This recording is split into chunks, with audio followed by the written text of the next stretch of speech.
all make the best decisions. In Jesus' name we pray. Amen. Pledge allegiance to the flag of the United States of America and to the republic for which it stands, one nation, under God, indivisible, with liberty and justice for all. On the next flag, I pledge allegiance to the Texas, one state, under God, one and indivisible.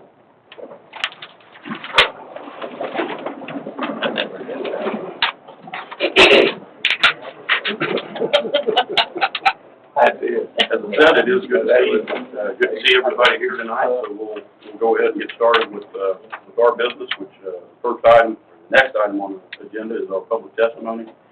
Citizens are invited to speak on any topic or agenda item before and during the meeting by response to the mayor. It's recognized, however, unless the item is specifically listed on the agenda, council is required under the Texas Open Meetings Act to limit our response with a statement of specific factual information reciting the city's existing policy on the issue, or directing the person making the inquiry to visit the city staff about the issue, and no council deliberation is permitted for topics not specifically listed on this agenda. So if there is anyone who'd like to speak during that, and just a reminder, that's not the public hearing that would come later on during specific items, but if there is anyone with anything not on our agenda that would like to come up, go ahead and invite you up. I'm the only one? It looks like it. So. Okay.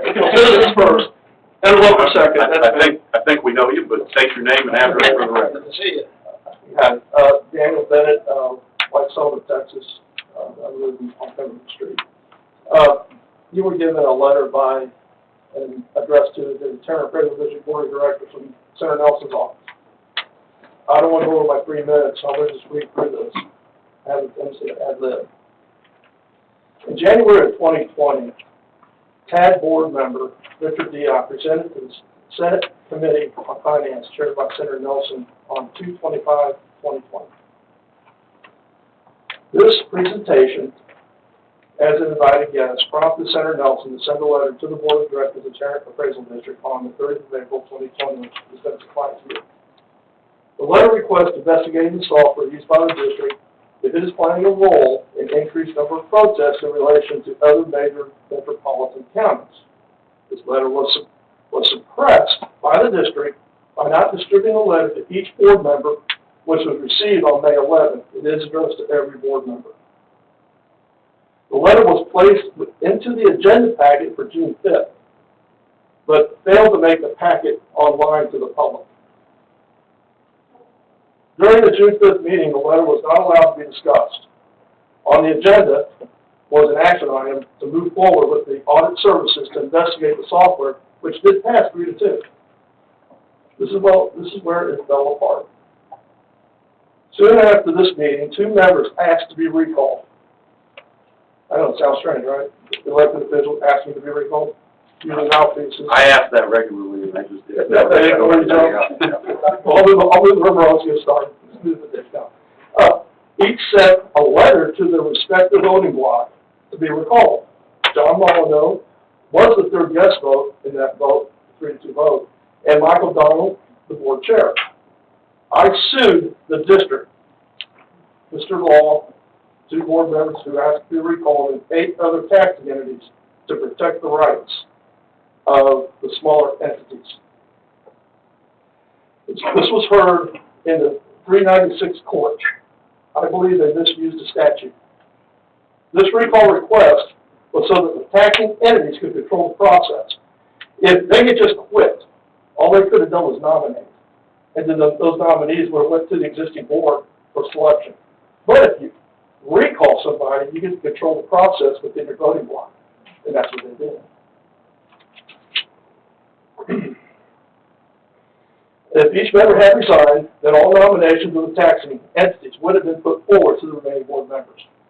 This vacuum in leadership was ignored by the chief appraiser, Mr. Law. Mr. Law ignored a request by 2 board members for an immediate meeting so a chair may be appointed. Remember, we're rotors. These two board members are Mr. Diop and Mr. Lasada.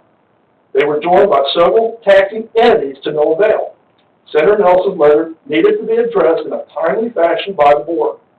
To this day, Senator Nelson's letter has not been addressed by the TAD board. 16 months has passed.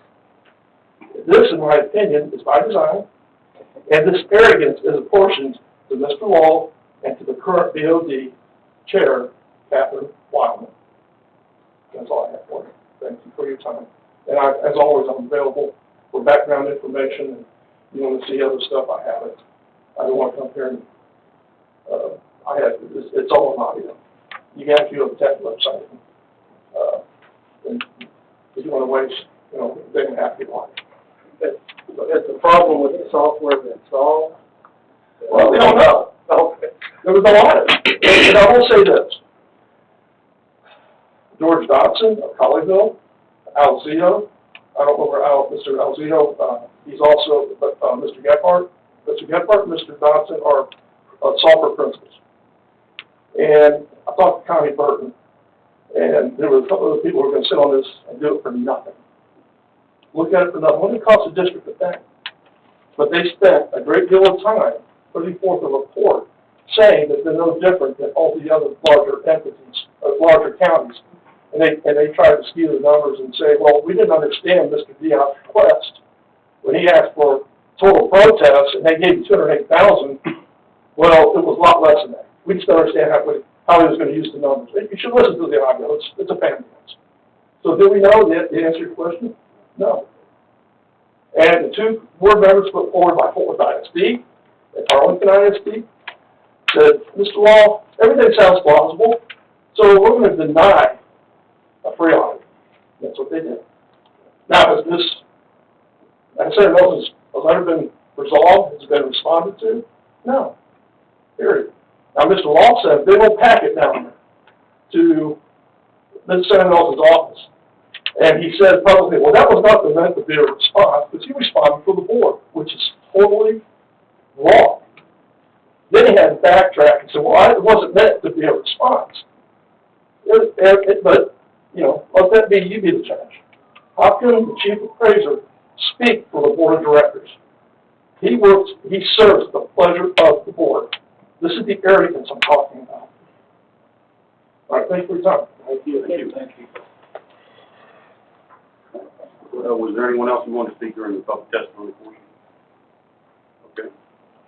We'll move on to item number 5, which is to consider approval of ordinance number 1320-2021, approving a negotiated settlement between the Athens City Steering Committee, ACSC, and Athens Energy Corporation Mid-Tex Division regarding the company's 2021 rate review mechanism filing, declaring existing rates to be unreasonable, adopting tariffs that reflect rate adjustments consistent with the negotiated settlement, finding the rates to be set by the attached settlement tariffs to be just and reasonable, and in the public interest, approving an attached exhibit establishing a benchmark for pensions and retiree medical benefits, approving an attached exhibit regarding amortization of regulatory liability, requiring the company to reimburse ACSC's reasonable rate-making expenses. Yes, these are the fun topics that we discuss on that slide tonight. So, Marvin?